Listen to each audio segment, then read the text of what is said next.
E aí, bom dia? Você está bem? Quem está feliz aí, levanta sua mão. É uma honra, um prazer enorme estar aqui com vocês. Eu creio que Deus me trouxe até aqui por um motivo bem específico, uma mensagem bem específica, e eu quero compartilhar com vocês. Você está preparado? Essa semana eu acabei de voltar dos Estados Unidos, eu estava participando do Descend, fazendo outras coisas lá também. Quem ouviu falar do Descend? Descend foi um evento incrível, foi poderoso que Deus fez também, enfim, estava grandes homens e mulheres de Deus ministrando, entre eles estava o Bill Johnson, Benny Hinn, estava o Todd White, enfim, uma galera muito boa, mas muito mais do que um evento, Deus fez algo especial no Descend. E eu acredito que aquilo que Deus fez diz respeito ao mover que tem sido gerado no Brasil através do Espírito Santo. Um momento onde a igreja brasileira ministrou com algumas pessoas muito especiais, estava ministrando o Brunão, estava ministrando a Pri, a Zoe e a galera do Dunamis Music que estava fazendo a base. Foi muito poderoso o que aconteceu lá, de verdade. Você está no estádio com 60 mil pessoas reunidas e de repente você vê o estádio inteiro cantando Eu Quero Conhecer Jesus e Yeshua, e a gringaiada toda sendo quebrantada através daquele mover gerado da adoração brasileira. Foi poderoso, e enquanto aquilo estava acontecendo, o Espírito Santo estava ministrando ao meu coração. Não é puxando sardinha para o nosso lado, mas para mim o momento da igreja brasileira foi o momento mais especial do Descend, sem sombra de dúvida. E o Espírito Santo estava ministrando ao meu coração, falando a respeito de algo que Ele tem feito no Brasil e que por vezes nós não nos atentamos. Muitas pessoas me perguntam se eu creio que nós vamos viver um avivamento. E de um tempo para cá eu chego à resposta de que nós não vamos viver um avivamento, nós já estamos vivendo um avivamento. O que tem acontecido no Brasil de norte a sul, em todos os cantos do Brasil, é um mover especial da parte de Deus que é inquestionável. Curas, sinais, maravilhas, palavras, pregadores, ministros, adoração. Sabe, talvez nunca houve-se um tempo como esse tempo que a igreja brasileira está vivendo. Para você ter ideia, no dia seguinte do Descend, na igreja Bethel, estava sendo ministrado Eu Quero Conhecer Jesus. O Jeremy Riddle estava ministrando Eu Quero Conhecer Jesus, uma música brasileira. E você sabe que como brasileiro nós somos muito acostumados a importar música, mas não a exportar música. E de repente você vê uma igreja tamanha referência espalhada pelo mundo, ministrando aquilo que Deus tem falado para nós como igreja brasileira. E isso foi glorioso. Deus, de fato, tem feito algo especial no Brasil. O Espírito Santo tem soprado um sopro de crescimento, de expansão, de multiplicação, de visibilidade, de empoderamento. E isso tudo não é produzido por nós, é produzido por Ele. Isso não é gerado por nós. Avivamento não somos nós que geramos. Avivamento é gerado pelo Espírito Santo, pela vontade dEle, pelo coração dEle. E eu creio que tudo aquilo que o Espírito Santo tem gerado no Brasil diz respeito àquilo que Ele quer fazer através do Brasil. Não é sobre o Brasil, mas é sobre o plano redentivo dEle espalhado por toda a terra. Eu creio que chega um tempo onde nós, igreja brasileira, vamos enviar missionários, pastores, vamos enviar profetas, evangelistas por todo o mundo. Eu creio que nós estamos para viver um tempo de envio missionário em massa como nunca houve no Brasil. Você crê nisso? Eu creio muito nisso. E as portas têm se aberto de uma maneira muito louca. A igreja a qual eu pastoreio mesmo, nós estamos implantando igreja hoje em Charlotte, na North Carolina, estamos implantando igreja em Chicago, em Orlando, estamos começando a implantação também em Portugal, em Inglaterra. Enfim, Deus tem aberto portas incríveis, e isso diz respeito a algo que Ele está nos chamando para fazer. Glória a Ele. Mas quando eu olho para isso, ao mesmo tempo que meu coração se entusiasma com o fato de poder viver isso, de fazer parte dessa geração, desse tempo, bate um tanto quanto um peso, eu diria, não um peso, acho que não é a palavra certa, mas bate uma responsabilidade. Uma responsabilidade de ser fiel com essa graça que tem sido derramada. porque isso não é mérito nosso, é favor de Deus. E eu gosto da palavra de Paulo, quando o apóstolo Paulo diz que a graça de Deus não foi vã com ele. Antes ele trabalhou mais do que todos. O que Paulo está dizendo é: Deus derramou uma graça e eu aproveitei essa graça até a última gota. Deus derramou um favor e eu usufruí desse favor até o fim. Sabe, o apóstolo Paulo, para mim, ele chama muita atenção porque ele é um dos poucos discípulos, um dos poucos personagens bíblicos que antes de morrer disse que completou a carreira dele. Isso não é fantástico? Antes de ele morrer, ele disse: combati o bom combate, terminei a corrida, guardei a fé, pode me levar que eu acabei o que eu tinha para fazer. Porque nós estamos acostumados com pessoas que, na beira da morte, se arrependem pelo fato de não terem feito tudo o que poderiam ter feito. E o apóstolo Paulo, na beira da morte, ele está dizendo: está tranquilo, pode me levar que acabei. Fiz o que tinha que fazer. E eu creio que isso nos ensina muito a respeito de nós sermos uma geração, sermos uma igreja, sermos um mover de Deus que não para, que não cessa, que não acaba, que não se esgota. Eu creio que Deus está chamando uma geração para que essa geração seja imparável, indesistível, uma geração que vá até o fim, uma geração que conclua a obra que nos foi confiada. Amém? Porque a Bíblia nos revela de uma maneira muito preciosa que mais importante do que como nós começamos é como nós terminamos. Quer ver um exemplo? Judas Iscariotes. Quando eu falo esse nome, o que você lembra? Traidor. Quantos aqui lembraram disso? Essa é a marca de Judas Iscariotes. Ele traiu Jesus, ele terminou traindo Jesus. Mas, meus irmãos, Judas Iscariotes correu durante 3 anos com Jesus. E não apenas correu com Jesus. Como pastor de igreja, eu chego à conclusão que uma das figuras mais importantes dentro da igreja e que precisam ter maior confiança dentro da igreja é a figura de um tesoureiro, de um administrador. E Judas Iscariotes era o tesoureiro, o administrador do recurso do ministério de Jesus. E isso nos leva a um questionamento. Ou Jesus era bobinho, e de bobinho ele não tem nada, ou ele de fato confiava em Judas Iscariotes. Eu acredito que ele confiava em Judas Iscariotes, porque Judas Iscariotes demonstrava zelo, dom, talento, idoneidade, retidão, integridade para cuidar do dinheiro. Esse Judas andou 3 anos com Jesus, num cargo de extrema responsabilidade naquele corpo apostólico.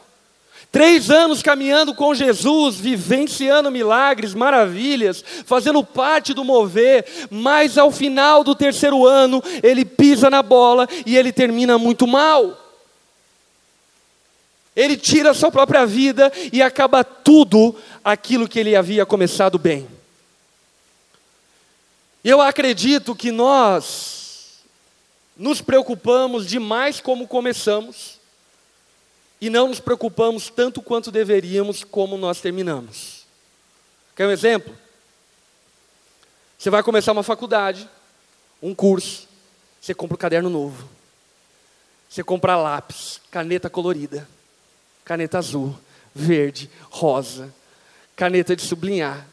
Você se prepara, compra uma mochila nova, compra até um tênis novo para ir para a faculdade. Você se prepara para começar de uma maneira louca. Mas muitos de nós não vencem nem o 1º ano da faculdade. Quantos aqui se preparam para começar um casamento? 2 anos antes do casamento estão fazendo financiamento para poder fazer uma festa de abalar.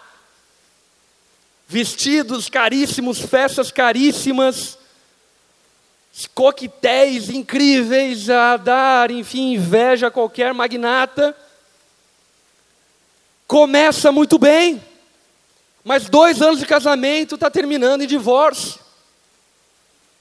Sabe, infelizmente nós nos tornamos uma geração, um tempo, onde nós nos preocupamos mais com o começo do que com o fim. Sim ou não? Seja honesto. Quanta gente começa bem na igreja, mas 2 anos, 1 ano, 6 meses, acabou, terminou. não terminou o que tinha começado, terminou o que não começou direito. E isso é preocupante, porque, de fato, a nossa geração tem começado bem. Deus tem levantado profetas, adoradores, empresários, políticos. Deus tem levantado pessoas muito jovens e colocado nas mais diversas esferas da sociedade de uma maneira muito singular e poderosa. Nós estamos começando bem. Agora a pergunta que o Espírito Santo me faz e que eu quero também jogar no teu colo é se nós vamos terminar tão bem quanto começamos.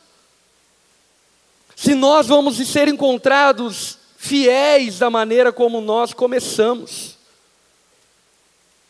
Porque a triste realidade é que nós nos preocupamos demais como começamos, mas não nos preocupamos em terminar o que começamos.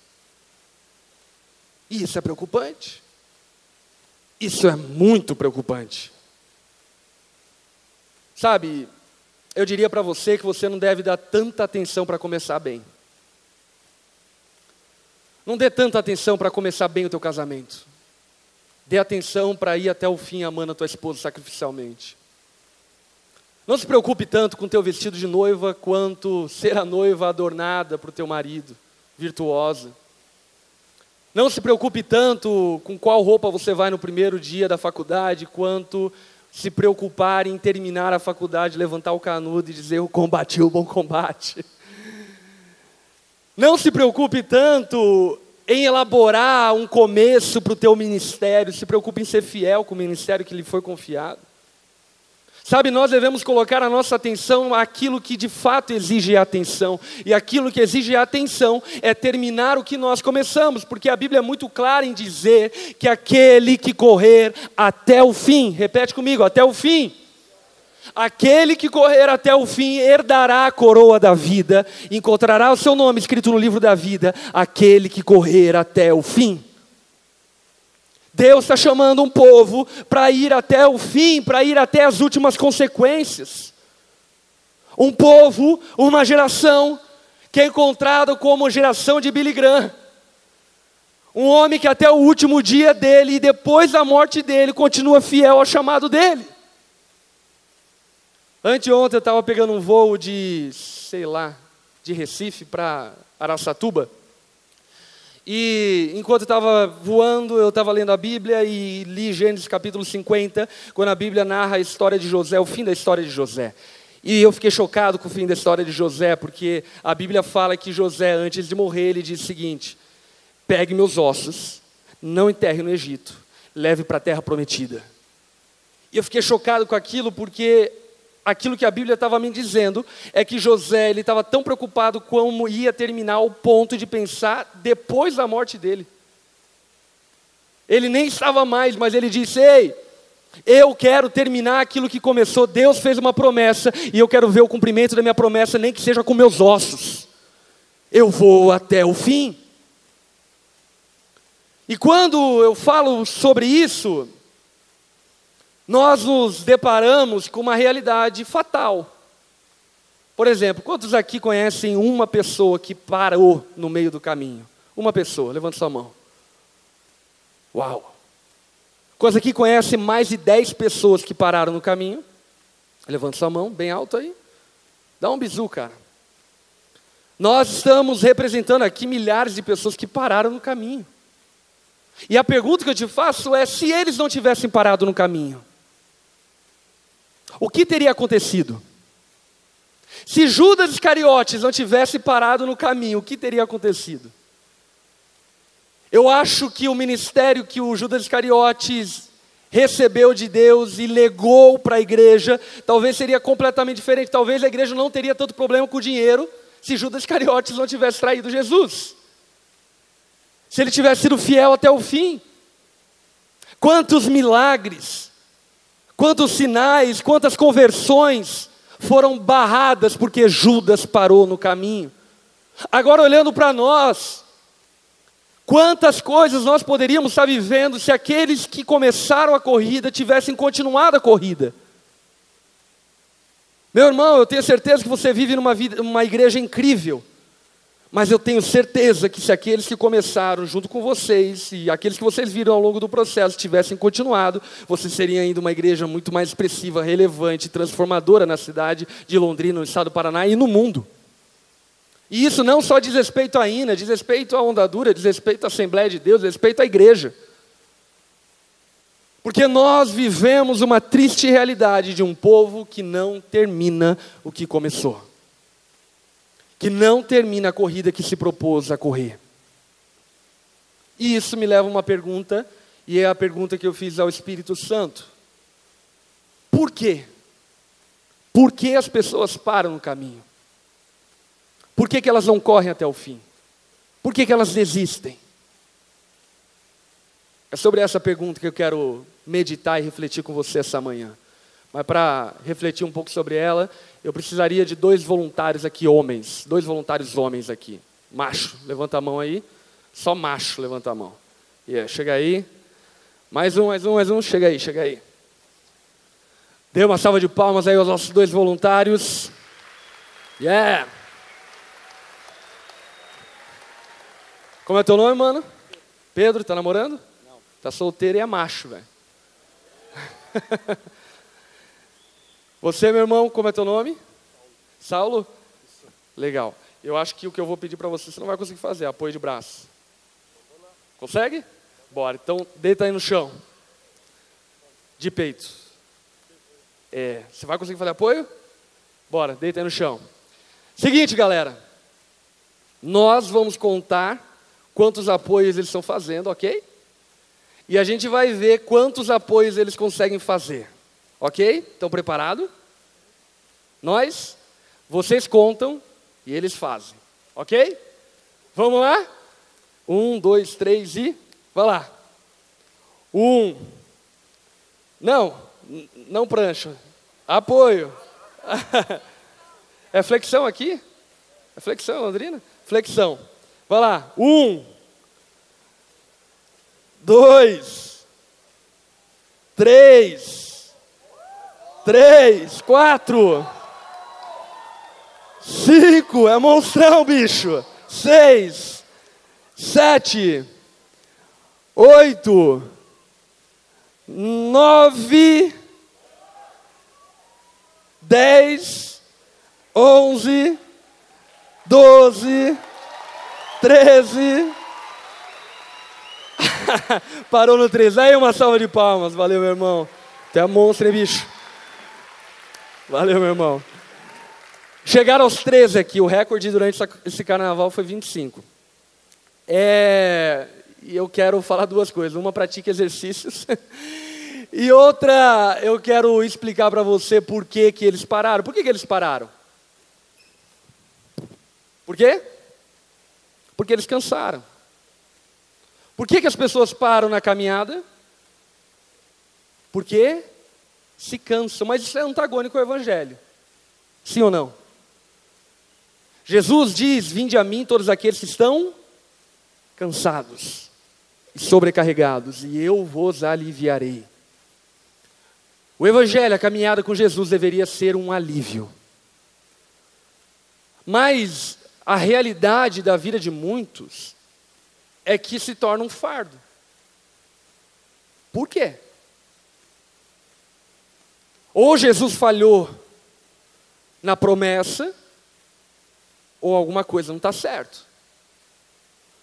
Porque aquilo que deveria ser um alívio, porque aquilo que deveria ser leve, porque aquilo que deveria ser suave, se torna pesado, fardoso, ao ponto de tanta gente parar pelo caminho.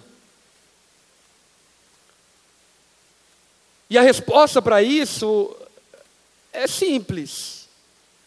Essas pessoas não estão vivendo o Evangelho. E a Bíblia nos dá permissão para afirmar isso. As pessoas não estão vivendo o Evangelho de Jesus. Porque se tivessem vivendo o Evangelho de Jesus, elas não se sentiriam cansadas. E obviamente com isso eu não estou falando sobre não ter momentos ruins na vida. Todo mundo tem. Eu não estou falando sobre não estar cansado fisicamente. Todo mundo fica. Mas eu estou falando sobre não parar. Eu estou falando sobre não desistir. Porque o cansaço físico você resolve com sono. Amém? Mas o descanso que Jesus oferece não é o descanso para o corpo, é o descanso para a alma. É o descanso para o espírito.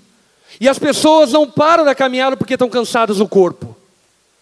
Elas param na caminhada porque estão cansadas na alma. E isso aponta para um estilo de vida cristã equivocada. Isso aponta para um ritmo de vida com Cristo que não é o Evangelho. Porque, meus irmãos, eu tenho 12 anos de ministério. E de 12 anos para cá, muita coisa aconteceu. De 12 anos para cá, eu enfrentei crises severas no meu casamento. De 12 anos para cá, eu passei durante um tempo de muita perseguição. Fui processado 4 vezes. Fui processado 2 vezes por perturbação pública, um por apologia ao crime, outro por apologia ao sexo. Fui ameaçado de morte pelo movimento LGBT, movimento feminista. Fui traído, fui deixado, fui abandonado, fui rejeitado, fui amado. Passei por tudo que você pode imaginar. Mas há 12 anos eu estou servindo a Jesus e eu me sinto como se tivesse começado ontem. E sabe, o meu ritmo de vida não é nem um pouco tranquilo. Eu estava vendo, esse mês só de março, eu vou pregar 30 vezes. É uma pregação por dia, mas basicamente, e eu faço isso há 12 anos.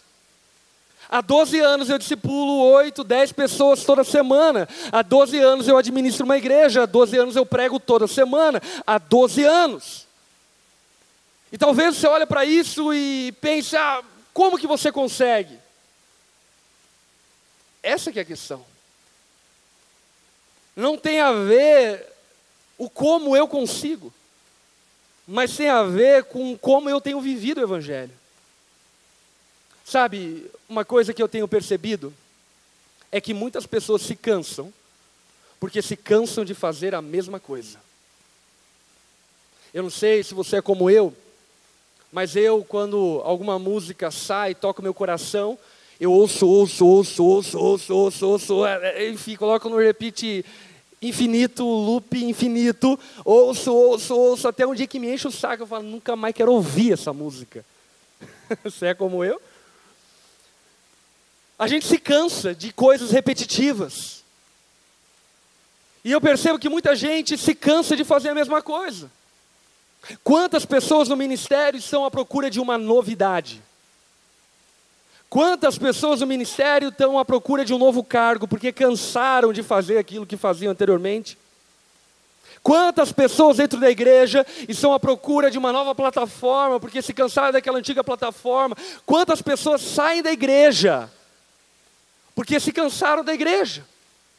Quantas pessoas deixam de louvar a Deus, porque se cansaram da música que está tocando no louvor? De novo, lindo és, pelo amor de Deus. De novo eu quero conhecer Jesus, eu não aguento mais. Mas a Bíblia em Isaías capítulo 6 narra uma coisa que confronta-nos muito a respeito disso. Isaías capítulo 6, Isaías tem uma visão no ano da morte do rei Uzias, e ele tem uma visão da sala do trono. E quando ele vê a sala do trono, ele vê os anciãos, ele vê os anjos, e a narrativa de Isaías diz que os anjos ficam de dia e de noite, desde sempre e para sempre, fazendo a mesma coisa, cantando a mesma música. A música no céu é santo, santo, santo. Repeat. Santo, santo, santo. Não muda nem o ritmo, filha. Repeat. Santo, santo, santo. Mais uma vez. Santo, santo, santo. De eternidade a eternidade, os anjos estão fazendo a mesma coisa e cantando a mesma música. Como eles conseguem? Na playlist do Spotify do céu é só santo, santo, filho. Não tem mais nada. É a única música. Até algumas pessoas me perguntam, pastor, pode música secular ou não? Aí normalmente a minha resposta é, toda música é secular. A única música gospel é santo, santo, santo. É a única música cantada no céu. A única música que tem autoridade para ter selo gospel é essa. E os anjos estão fazendo isso de eternidade em eternidade, para sempre e sempre. João, no capítulo 4, ele também tem uma visão da sala do trono. E quando ele vê a sala do trono, ele vê os anjos e vê os anciãos. E os anjos estão cantando o quê? Santo, santo, santo. Só ali já passaram alguns mil anos. E aí, João, na ilha de Patmos, está tendo a mesma visão de Isaías, dizendo: ei, aqui eles estão cantando a mesma coisa que o profeta Isaías viu. E se hoje você tiver uma visão da sala do trono, sabe o que você vai ouvir? Santo, santo, santo. A mesma coisa, a mesma música.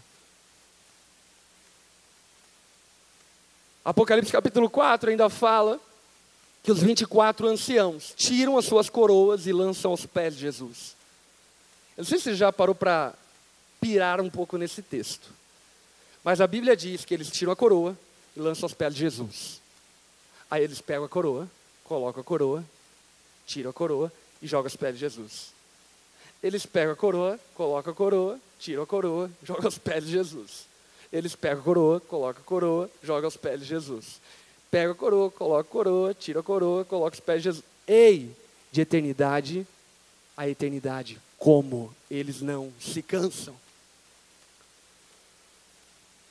Aqui vem um segredo espiritual muito profundo e eu diria para você guardar no teu coração e não se esquecer dessas palavras. Eles não se cansam porque eles não estão olhando para aquilo que fazem, mas eles estão olhando para quem Deus é. Nós nos cansamos de fazer a mesma coisa porque nós olhamos para aquilo que estamos fazendo e não olhando para aquilo que Deus é. Quando a gente olha para quem Deus é, meu irmão, a gente coloca loop infinito no poderoso Deus. Poderoso Deus. Canta 20 mil vezes a mesma música e não se cansa porque a gente está olhando para Deus. E a novidade que você procura não é no que você faz, mas é em quem Deus é. Jesus diz que a vida eterna é essa, conhecer a Deus. Nós precisamos de uma eternidade toda para conhecer a Deus. E os anjos estão conhecendo a cada segundo um pouco mais de Deus. E a cada segundo que eles conhecem um pouco mais de Deus, eles entoam novamente uma nova canção, que na verdade não é nova, é a velha canção. Porque aquilo que os atrai a continuar incansavelmente fazendo a mesma coisa é olhar para Jesus. E sabe de uma coisa? Pastores, líderes, não sejam reféns de novidades. Amém? Muitas igrejas, infelizmente, têm sido reféns de novidades. Preciso sempre estar fazendo alguma coisa nova para entreter o povo. E eu quero dizer uma coisa bem clara. Um povo que precisa ser entretido não é um povo de Deus. O povo de Deus não precisa de entretenimento. O povo de Deus precisa de revelação de Deus. O que o povo de Deus tem sede e fome é de conhecer mais a Deus. E nós precisamos nos limpar dessa impureza de nos preocupar com aquilo que nós estamos fazendo e olhar para Jesus. Sabe por quê? Porque Jesus não nos pediu para fazermos muitas coisas. A gente que inventa conferência, música, isso aqui. Mas Jesus pediu para fazer uma coisa até que ele volte. Qual? Discípulos. O que você tem que fazer hoje? Discípulos. Amanhã? Discípulos. Depois de amanhã? Discípulos. Daqui 10 anos, você tem que estar fazendo? Discípulos. Não é muita coisa não, é a mesma coisa. E sabe como você suporta fazer a mesma coisa? Quando você para de olhar para o que está fazendo e começa a olhar para quem Deus é. Eu tenho feito discípulo há 12 anos, eu vou dizer para você, todo dia é uma aventura nova. Porque não é sobre o que eu faço, é sobre quem Deus é. No nome de Jesus, que você abandone esse olhar para si mesmo e comece a olhar para Jesus. Porque aqueles que foram chamados para ministrar louvor, foram chamados para ministrar louvor daqui e para sempre. Que no nome de Jesus, quando Jesus voltar, você esteja ministrando louvor. Ah, mas eu preciso de uma novidade. Eu quero rodar o Brasil, eu quero rodar o mundo. Meu irmão, isso é carne. Isso não é espírito. Se Deus te levar como uma voz pelo Brasil e pelo mundo, aleluia. Mas se não te levar também, que você seja fiel ao chamado que Ele te deu. E seja fiel até o fim. Você foi chamado para arrumar cadeira, para limpar o templo, faça isso até o fim. Ah, eu preciso de um cargo novo, não. Pessoas que estão olhando para Jesus não precisam de algo novo, porque Jesus é a novidade de vida todo dia. Pessoas que estão olhando para Jesus estão ocupadas olhando para Ele e conhecendo mais a Ele. Jesus está chamando uma geração imparável. Uma geração que não se cansa de fazer a mesma coisa. Uma geração que vai caminhar até os 90, até os 100 anos, porque a qualidade de vida está melhorando e provavelmente a gente vai viver um pouco mais. Vão chegar até os 100 anos fazendo a mesma coisa, porque vida cristã não tem aposentadoria. Vida cristã não tem jubilar, não tem terminar, acabar. Nós acabamos quando Jesus vem e nos leva. Jesus está nos chamando para fazer a mesma coisa até que Ele venha. Para aprofundar um pouco mais nesse assunto de ser imparável, quero convidar você a abrir a tua Bíblia em Gênesis, no capítulo 1.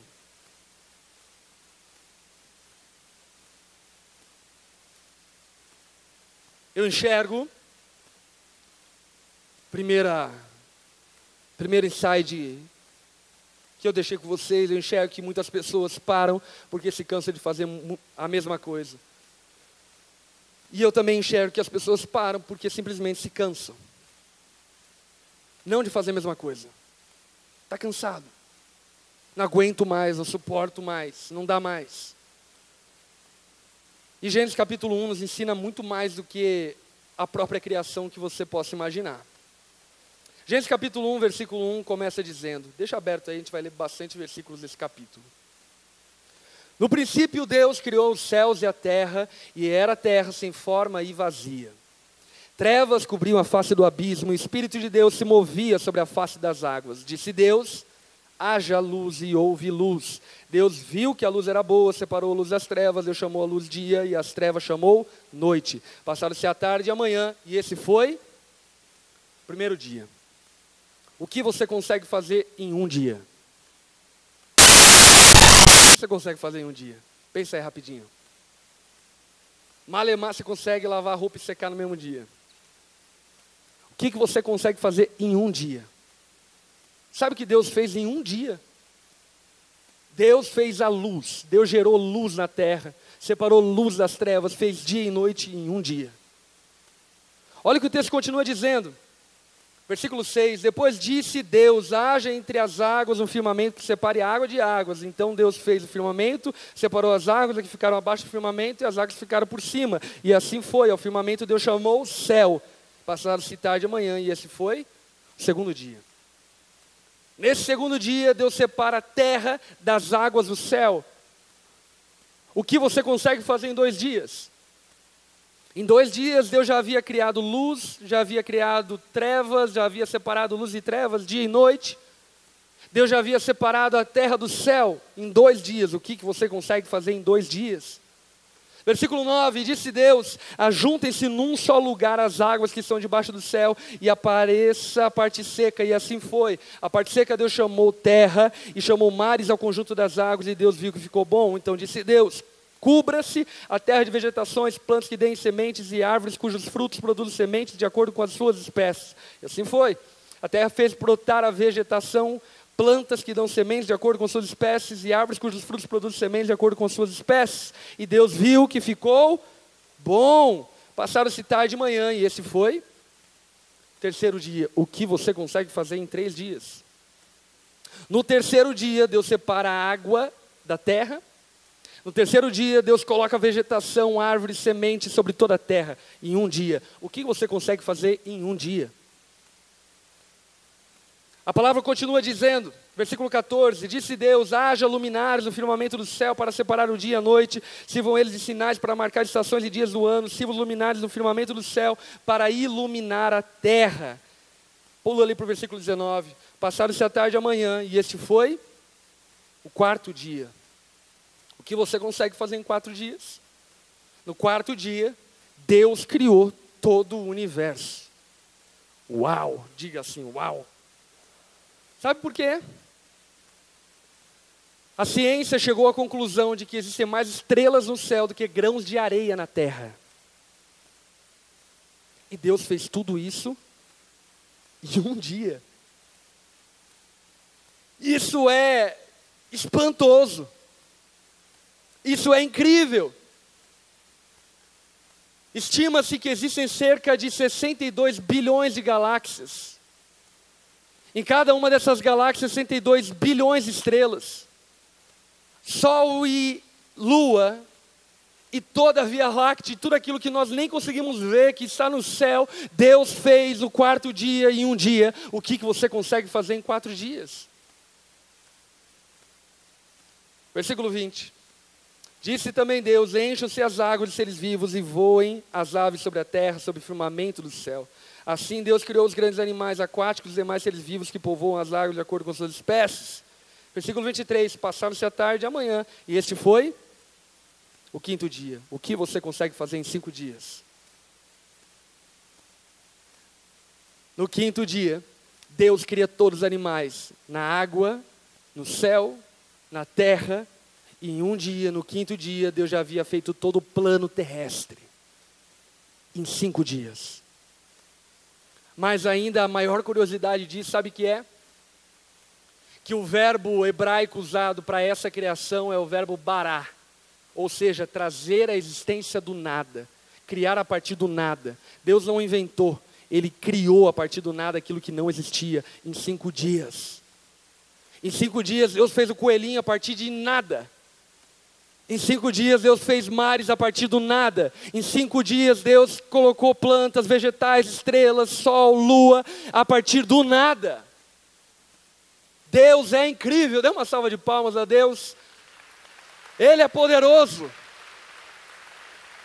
Ele pode fazer infinitamente mais do que aquilo que pensamos. Ele vai muito além, Ele corre muito mais rápido. No 5º dia, Deus já havia criado todo o plano terrestre. Olha só o versículo 26 agora. E disse Deus: façamos o homem, a nossa imagem, conforme a nossa semelhança. Domine ele sobre os peixes do mar, sobre as aves do céu, sobre os grandes animais de toda a terra e sobre todos os pequenos animais que se movem rente ao chão. Agora o versículo 31. E Deus viu que tudo que havia feito havia ficado muito bom. Aqui nos chama a atenção algumas coisas. Primeira, tudo que Deus faz é muito bom. Se tudo que Deus faz é muito bom, por que que nós nos deparamos com coisas ruins no mundo? A resposta é lógica, porque não foi Deus quem fez. Amém? Isso é uma resposta doutrinária muito fundamental para você seguir a tua vida. Se existem coisas ruins no mundo, não foi Deus quem fez. E aliás, as coisas ruins do mundo não são uma criação. O mal não é uma criação, o mal é uma invenção. Qual que é a diferença disso? A diferença é que o diabo pega aquilo que existe, manipula aquilo que existe e transforma aquilo que existe, que anteriormente era bom, em algo ruim. Considere o sexo, a mesma coisa. Deus criou o sexo no 6º dia e chega no final do 6º dia, o que Ele diz? É muito bom. Isso inclui o sexo.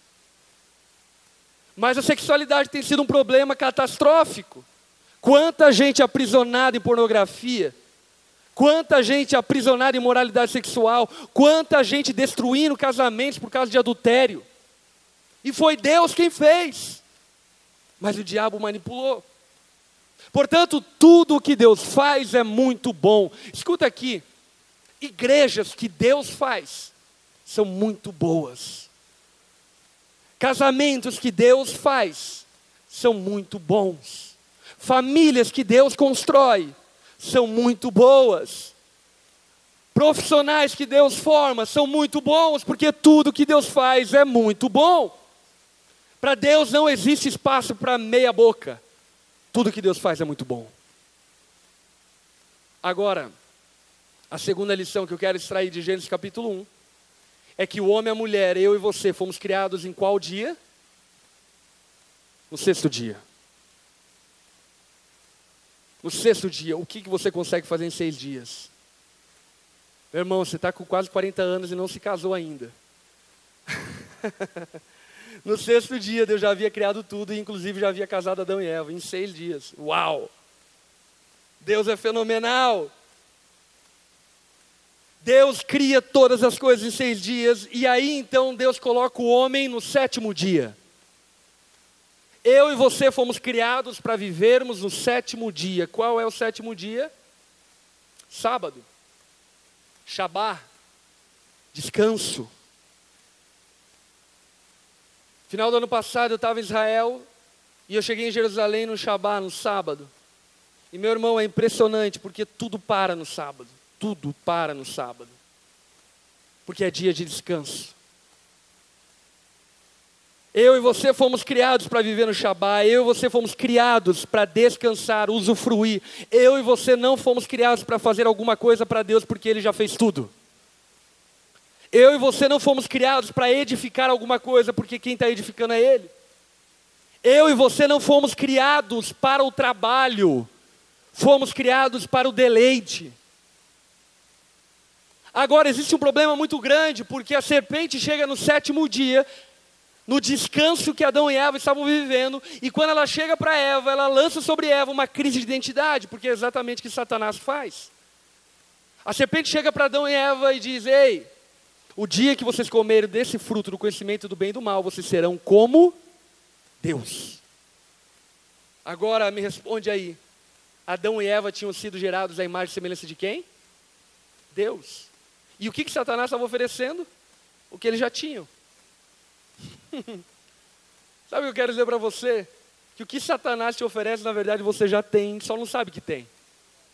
As tentações de Satanás, na verdade, indicam para aquilo que você já possui, mas ainda não tem consciência que possui. E Satanás vem e tenta Eva a partir daquilo que ela já tinha, e ela come daquele fruto, e ela come daquele fruto desejando ser o próprio Deus. Ou seja, ela queria se colocar na posição de Deus, e colocando-se na posição de Deus, ela então agora se encarregaria de fazer as coisas.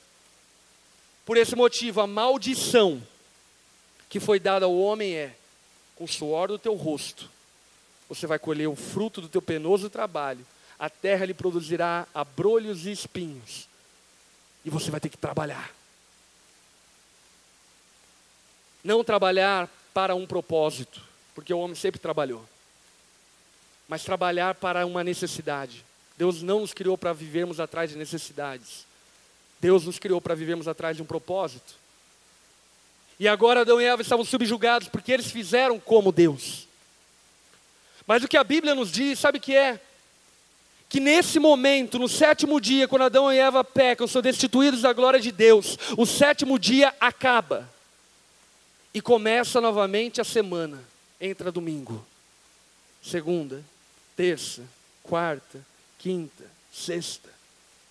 A semana espiritual é reiniciada, é resetada. Porque Deus começa uma nova obra. Qual é a nova obra que Deus começou lá? A obra de reconciliação, de restauração de todas as coisas. Jesus diz que o Pai e Ele trabalham desde a eternidade. Deus está trabalhando. Deus está fazendo uma obra. Agora, sabe qual é o problema disso? É onde eu quero chegar. É que a obra que Deus está fazendo a partir do pecado de Adão e Eva é uma obra que é assistida por nós. E por vezes nós nos iludimos pensando que nós que estamos fazendo essa obra. Meu irmão, não é você que está edificando a igreja. Não é você que está compondo músicas. Não é você que está multiplicando células. Não é você que está evangelizando. Não é você. A obra é de Deus. É Ele quem está fazendo. Não somos nós que convencemos o pecador, não somos nós que edificamos a igreja. Jesus disse lá em Cesareia de Filipos: eu edificarei a minha igreja, sou eu que estou fazendo ela acontecer. A palavra vai dizer: eu plantei, Apolo regou, mas é Deus que faz crescer. Por isso que é uma grande loucura quando nós atribuímos o crescimento àquilo que nós fazemos. Nenhum homem tem capacidade para fazer o reino de Deus crescer, porque a obra está sendo feita pelo próprio Deus. Mas sabe o que acontece? Por nós estarmos assistindo essa obra que Deus está fazendo, nós nos iludimos pensando que nós estamos fazendo ela. E aí está onde eu quero chegar. E quando nós caímos nessa ilusão, nós nos cansamos, nós nos fadigamos, nós nos frustramos, nós nos decepcionamos, porque pensamos que as coisas estão no nosso controle.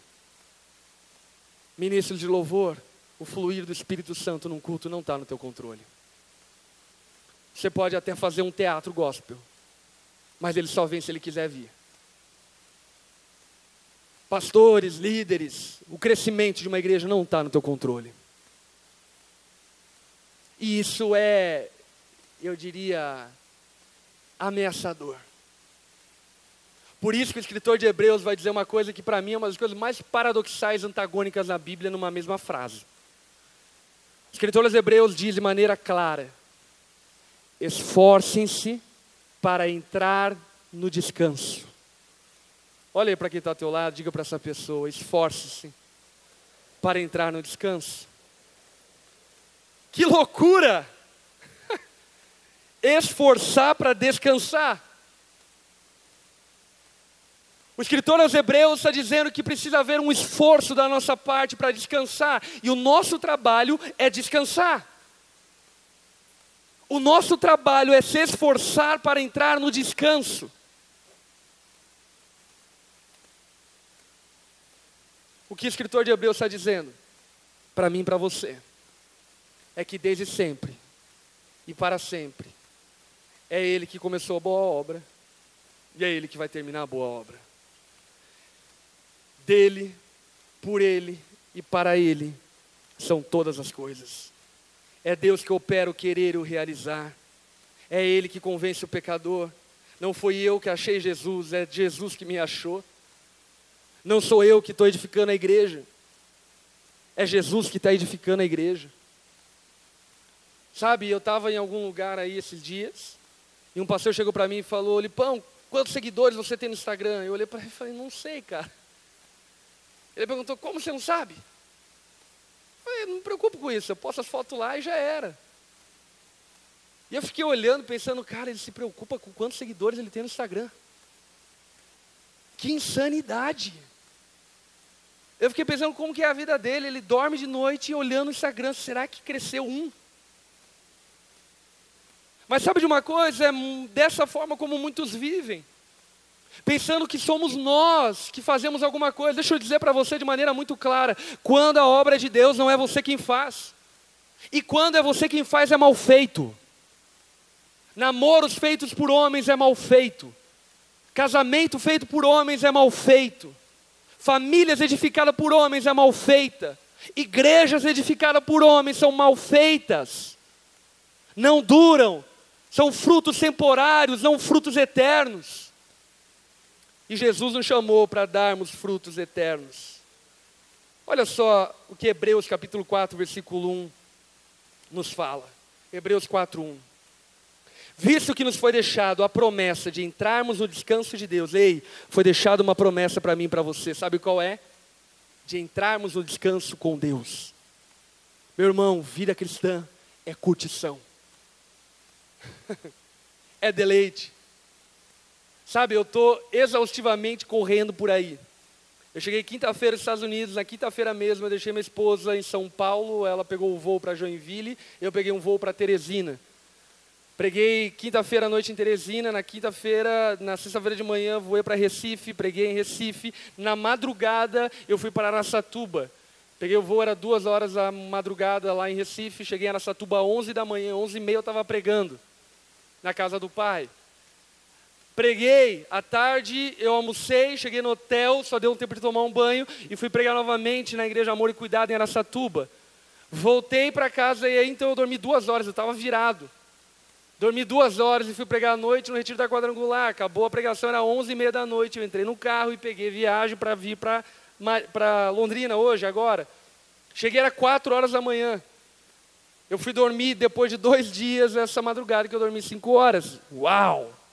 Glória a Deus. Mas deixa eu dizer algo para você. Eu me sinto como se tivesse dormido a vida inteira. Por quê? Porque corpo cansado a gente resolve. Mas alma cansada é só Jesus que pode resolver, cara. E no fim das contas, o que eu e você precisamos não é de descanso para o corpo, é descanso para a alma. E a alma só descansa quando nós entramos no descanso de Deus. E essa é uma promessa.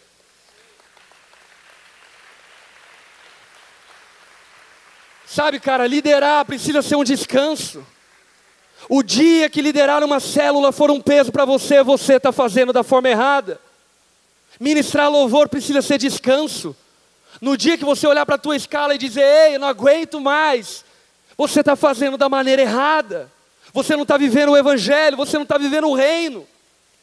Você não está vivendo o fluxo da obra de Deus, mas você está fazendo a sua própria obra. E a sua própria obra vai te cansar.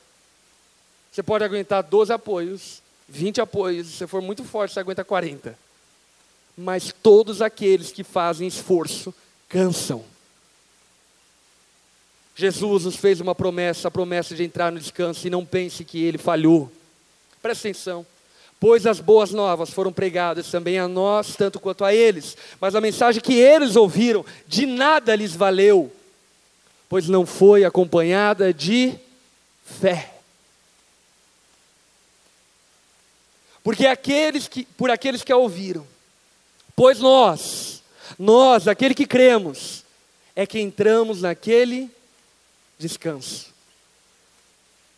Eu não sei se você sabe e não entendeu, mas a escritora aos Hebreus está dando a chave de entendimento porque existem tantas pessoas que param e desistem.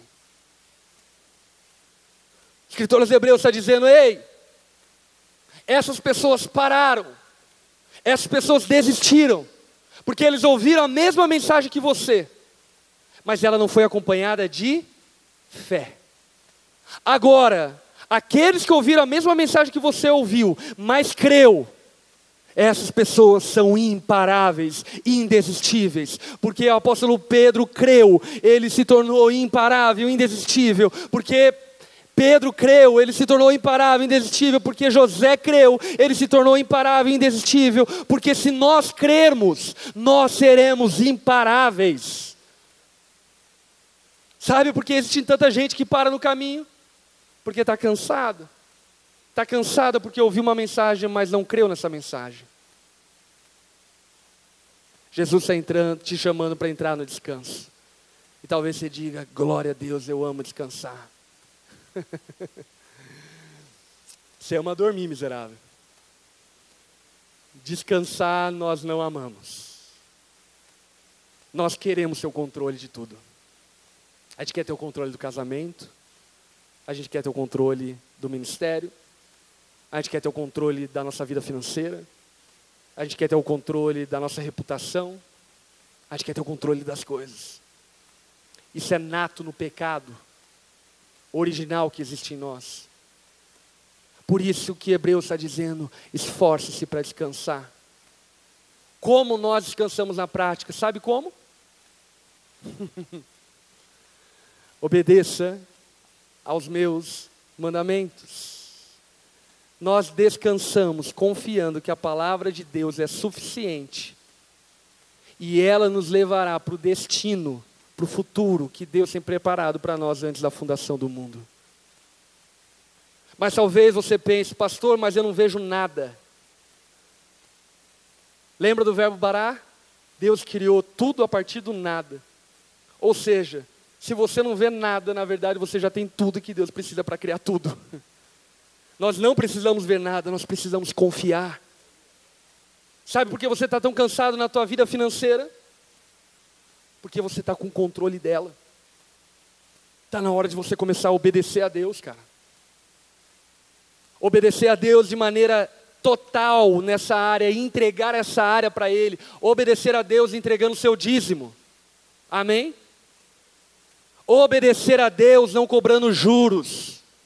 Não cobrando demasiadamente daqueles que são servidos por você. Obedecer a Deus, não requerendo aquilo que você emprestou. Todas essas são verdades bíblicas. Está na hora de você descansar na tua área financeira e ser surpreendido pela graça de Deus. Porque o Deus que prometeu que estaria trabalhando no nosso favor é o Deus que fez os céus e a terra em 6 dias.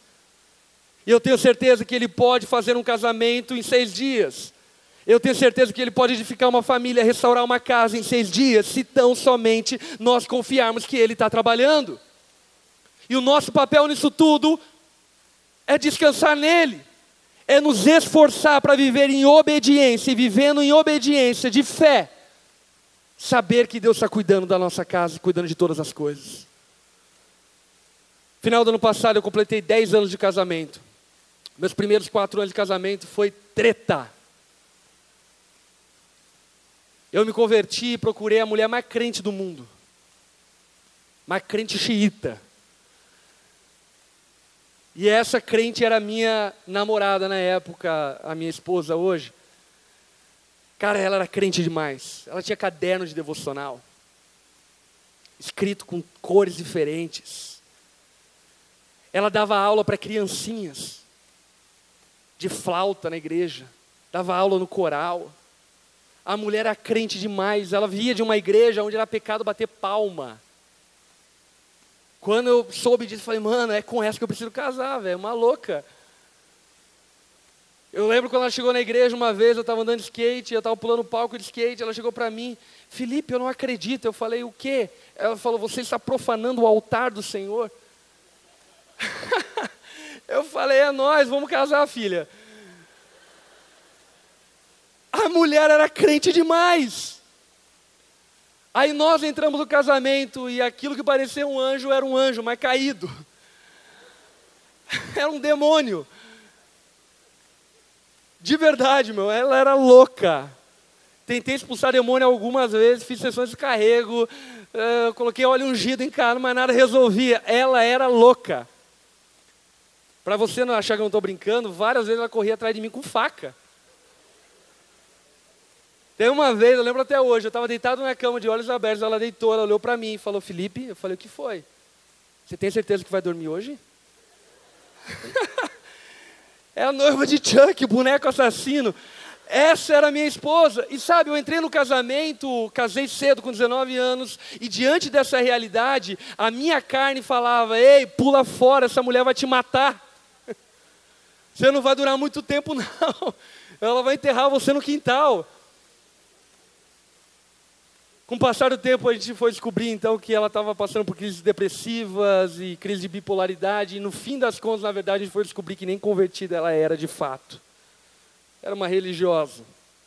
Eu tive a graça e o privilégio de poder batizar minha esposa com o 4º ano de casamento. Mas sabe de uma coisa?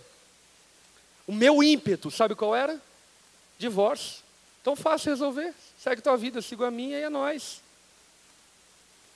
Mas o Espírito Santo me falava através da palavra, Felipe, eu te chamei para amar sua esposa sacrificialmente. Você sabe que é sacrifício? É morrer. Então, se você tiver que ser morto por ela, foi para isso que eu te chamei. E a minha carne relutava, porque eu não tinha esperança que poderia dar alguma coisa àquele casamento. Mas Jesus estava me chamando para descansar obedecendo a Ele. E isso é difícil, cara. É difícil você amar uma pessoa que quer te matar. Sim ou não? É difícil pra caramba. Mas eu escolhi obedecer a Jesus. Cara, foram 4 anos que pareciam um milênio. Mas eu escolhi confiar na palavra que dizia que eu deveria amar ela sacrificialmente, que Jesus cuidaria do meu casamento. E foi o que eu fiz, cara. Eu vou dizer para você, no 4º ano eu batizei ela. Ela teve uma experiência real de conversão. E a partir dali, a história foi totalmente transformada. Com todo respeito às mulheres que estão aqui, mas não existe mulher melhor do que a minha esposa. Ela é a mulher mais incrível que eu conheço. Mais idônea, mais divertida, mais sincera, mais honesta, mais franca. Ela é incrível, ela é uma esposa incrível, ela é uma mãe incrível. E da onde surgiu isso? Responde aí. Do nada. Do nada. Mas Deus faz tudo a partir do nada. O que Ele espera de mim e de você é fidelidade. É descansar obedecendo a Ele e deixar o controle de todas as coisas na mão dEle. Sabe, é um desafio enorme, cara. Muitas responsabilidades que eu tenho. Eu cuido de milhares de pessoas. São dezenas de igrejas sendo implantadas. É muito dinheiro que eu administro. É uma responsabilidade enorme. Aí você me pergunta, Lipão, você dorme? Como uma criança. Porque sabe o que eu faço? Eu obedeço Jesus. E sabe o que ele faz? Ele faz tudo a partir do nada. E é sobre isso que eu creio que o Espírito Santo tem soprado sobre você nessa manhã. Deus está te chamando para ser imparável, mas você só pode ser imparável se você viver no descanso. Se você não viver no descanso da obediência aos mandamentos de Deus, você vai parar. Eu não te dou 2 anos e você já não está mais aqui nessa igreja. Talvez você diga que como Pedro. O que é isso? Todo mundo sai, mas eu fico. Eu já ouvi essa história na Bíblia. Se você não entrar no descanso de Deus, você vai parar. Você vai terminar mal. Você vai sair e ainda vai sair falando mal. Criticando.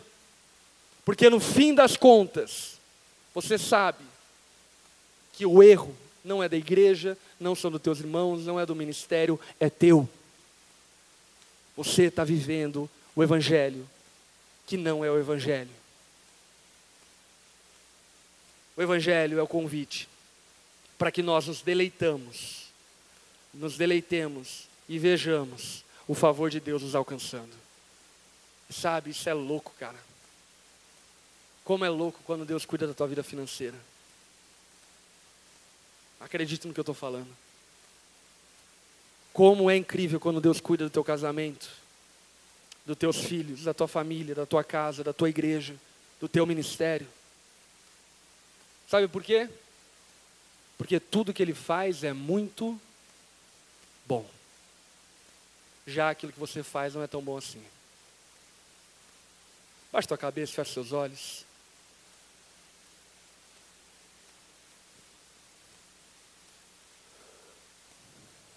Jesus, Espírito Santo, sopra sobre nós um vento novo. Traga sobre nós novidade de vida. Jesus, nós não queremos ser uma geração que começa bem, mas que não termina o que começou. Espírito Santo, nós queremos correr com perseverança até o fim.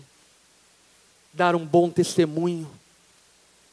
Queremos, ó Pai, usufruir das suas promessas, mesmo que seja depois da nossa morte. Jesus, faz algo novo nessa geração. Nessa manhã transforma o nosso coração, Pai. Que aqueles que começaram uma faculdade aqui, estão pensando em desistir, que eles terminem isso que começaram.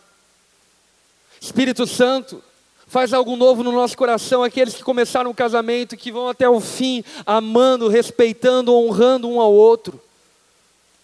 Espírito Santo, leva-nos para um lugar de descanso. Leva-nos para uma posição espiritual, aonde nós confiamos que o Senhor está cuidando de todas as coisas. Deus, nós não nos convertemos ao Evangelho para vivermos o mesmo ou um fardo ainda maior do que aquilo que vivíamos sem Ti. Nós nos convertemos ao Evangelho para usufruir de um Deus poderoso, grandioso, que cuida de todas as coisas. E tudo que nós queremos fazer, Espírito Santo, é nos juntar aos anjos, nos juntar aos anciãos que são de eternidade a eternidade, fazendo a mesma coisa sem se cansar, adorando o Senhor e conhecendo um pouco mais a Ti. Deus, faz algo novo. Espírito Santo, chega de desviados, chega de ex-líderes, chega de ex-ministros, ex-pregadores, ex-igrejas, chega. Aquilo que você faz é eterno. A tua obra não é temporária, é eterna, e nós queremos entrar nessa obra eterna. Nós não queremos ser a geração de pastores que caíram em adultério e abandonaram o ministério. Nós não queremos ser a geração de empresários que foram encontrados corruptos. Nós não queremos ser a geração de políticos que envergonharam o teu nome. Nós seremos a geração de pessoas idôneas, retas e íntegras, confiando que o Senhor tem cuidado de nós, e mesmo que nós não vejamos nada, o Senhor vai fazer tudo a nosso favor. Espírito Santo, leva-nos para um lugar de descanso. Derrama um bálsamo de descanso, de alívio, de refrigério nessa manhã, Espírito Santo.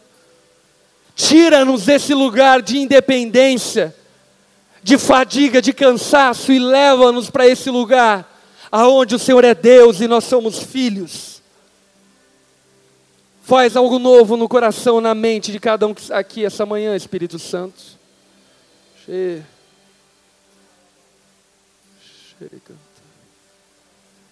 Espírito Santo, mais da tua presença. Espírito Santo, faz algo novo naqueles que entraram nesse lugar, pensando em tirar sua própria vida. Nós declaramos vencido toda a idealização suicida, toda a desistência da vida. Nós declaramos vencido toda a desistência de casamentos, desistência de ministério. Espírito Santo, faz algo novo nessa geração. Torna-nos inabaláveis, como os montes de Sião que não se abalam. Faz de nós essa geração. Faz de nós essa geração fiel, que corre até o fim, que persevera até o fim.